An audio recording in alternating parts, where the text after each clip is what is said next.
Salem easy சமையல் சேனலை subscribe பண்ணாதவங்க சப்ஸ்கிரைப் பண்ணிக்கோங்க. பக்கத்தில் வர பெல் பட்டனையும் ப்ரெஸ் பண்ணிக்கோங்க.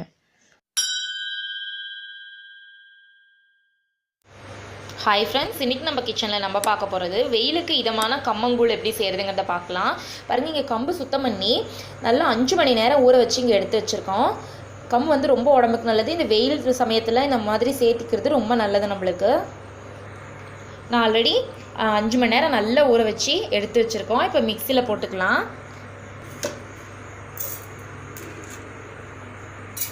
மிக்சியில் இந்த மாதிரி போட்டுட்டு நல்லா கரகரப்பாக அரைச்சிக்கணும். ஃப்ரெண்ட்ஸ் பாருங்கள், ஊற வச்சுருந்த கம்பு எல்லாத்தையுமே இந்த மாதிரி மிக்சியில் போட்டு கரகரப்பாக அரைச்சி எடுத்து வச்சுருக்கோம். அதுக்கப்புறம் நம்ம எப்படி என்ன செய்கிறதுங்கிறத பார்க்கலாம். ஃப்ரெண்ட்ஸ், கம்பு வந்து 4 டம்ளர் ஃப்ரெண்ட்ஸ் கம்பு வந்து 3 டம்ளர், பெரிய டம்ளரில் 3 டம்ளர் கம்பு நாங்கள் எடுத்துருக்கோம். அதுக்கு தகுந்த மாதிரி இங்கே ஸ்டவ் ஆன் பண்ணிவிட்டு குக்கர் எடுத்து வச்சுருக்கேன். குக்கரில் வந்து 5 டம்ளர் அதே அளவு எடுத்தோம் இல்லையா, அந்த டம்ளர்லேயே 5 டம்ளர் தண்ணி இங்கே ஊற்றி வச்சுருக்கேன். ஃப்ரெண்ட்ஸ், தண்ணி வந்து ஊற்றியாச்சு இல்லையா, தண்ணி வந்து கொதிக்கணும். தண்ணி கொதிக்க ஸ்டார்ட் ஆகிடுச்சு. நம்ம இப்போ உப்பு கொஞ்சம் சேர்த்திக்கலாம், கல் உப்பு. தண்ணி நல்லா கொதிக்குது.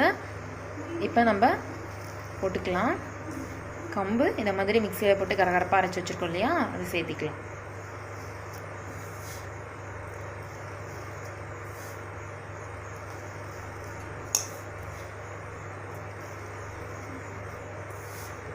நல்லா கலந்து விட்டுக்கோங்க.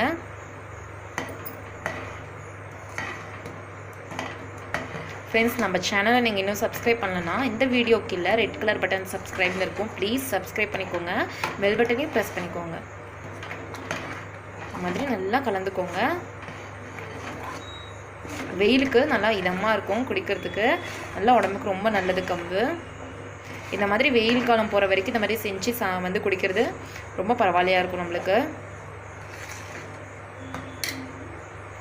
தண்ணி சரியாக இருக்கான்னு பாருங்கள். ரொம்ப கெட்டியாக இருந்துச்சுன்னா கொஞ்சம் சுட தண்ணி ஊற்றிக்கணும். நம்ம வேணுங்கிற அளவு தண்ணி ஊற்றிக்கலாம்.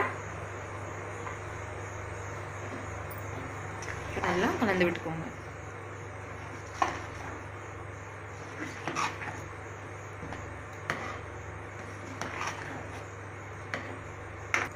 ஃப்ரெண்ட்ஸ் பாருங்கள், இந்த அளவுக்கு நம்மளுக்கு இருந்தால் போதும். நம்ம 3 விசில் விட்டு ஆஃப் பண்ணிக்கலாம். அதுக்கப்புறம் நம்ம எப்படி செய்கிறதுங்கிறத பார்க்கலாம். குக்கரை மூடி வச்சுட்டு சொன்ன மாதிரி 3 விசில் விட்டு ஆஃப் பண்ணிக்கோங்க. ஃப்ரெண்ட்ஸ் பாருங்கள், நான் சொன்ன மாதிரி 3 விசில் விட்டதுக்கப்புறம் நான் ஓப்பன் பண்ணியிருக்கேன். இந்த மாதிரி இருக்குது. இப்போ நம்ம இதை உருண்டையாக பிடிச்சி நம்ம எடுத்து தண்ணியில் ஊற வைக்கணும். எப்படி பிடிக்கலாங்கிறத பாருங்கள். இந்த மாதிரி கரண்டியில் எடுத்துக்கோங்க. நல்லா கெட்டியாக எந்த அளவுக்கு வந்திருக்கு பாருங்கள். தண்ணி கொஞ்சம் கையில் இது பண்ணிக்கிட்டு அப்படியே உருண்டையாக பிடிக்க வேண்டியது தான்.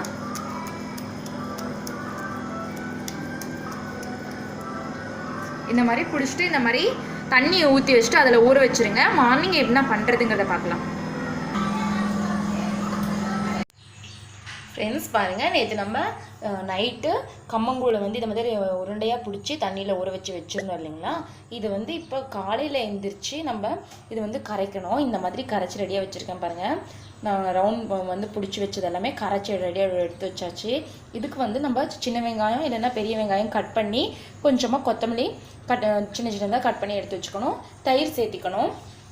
இது வந்து கொஞ்சம் புளிச்சா தான் நல்லாயிருக்கும். அதனால தான் நைட்டே ஊற வச்சு இந்த மாதிரி ரவுண்ட் வந்து தண்ணியில் ஊற வைக்கணும்னு சொல்லியிருந்தேன். காலையில் எழுந்திரிச்சு இந்த மாதிரி கரைச்சி வச்சுக்கிட்டிங்கன்னா வெயில் நேரத்தில் உங்களுக்கு குடிக்கிறதுக்கு சூப்பராக இருக்கும், இதமாக இருக்கும், ரொம்பவும் நல்லது. வெயில் காலத்துக்கு இந்த மாதிரி அடிக்கடி செஞ்சு குடிச்சிங்கன்னா ரொம்ப நல்லது. வெங்காயம் வச்சுருக்கோம் பாருங்க. இதில் கொஞ்சமாக உங்களுக்கு எடுத்து காட்டுறேன் இந்த மாதிரின்ட்டு. இந்த வெங்காயம் தூவி விட்டுக்கணும். உப்பு நம்மளுக்கு தேவையான அளவு உப்பு சேர்த்திக்கணும். தயிர் எடுத்து வச்சுருக்கோம் இல்லையா, தயிர் சேர்த்திக்கணும். இது நல்லா கரைச்சிக்கணும். நான் வந்து இந்த உருண்டை பிடிச்சிருக்கிறத கரைச்சி இங்கே ரெடியாக வச்சுருக்கேன். கரைச்சதுக்கப்புறம் உப்பு சேர்த்திக்கிட்டு இந்த மாதிரி வெங்காயம் சேர்த்திக்கிட்டு கொத்தமல்லி சேர்த்திக்க வேண்டியது தான். பாருங்கள், சூப்பராக ரெடி ஆகிடுச்சு கம்மங்கூழ். வெயிலுக்கு சூப்பரான காம்பினேஷனுங்க. நீங்கள் இந்த மாதிரி குடிச்சிங்கன்னா ரொம்ப நல்லாயிருக்கும். நம்மளுடைய உடம்பு வந்து சூடு ஏறாது, உஷ்ணம் அதிகம் ஆகாது, நம்மளுக்கு வயிறு பிரச்சனைகள்லாம் வராது. கண்டிப்பாக இந்த மாதிரி செஞ்சு குழந்தைங்களுக்கு பெரியவங்களுக்கு எல்லாருமே குடிக்கலாம். வெயில் நேரத்தில் இந்த மாதிரி குடிக்கலாம்.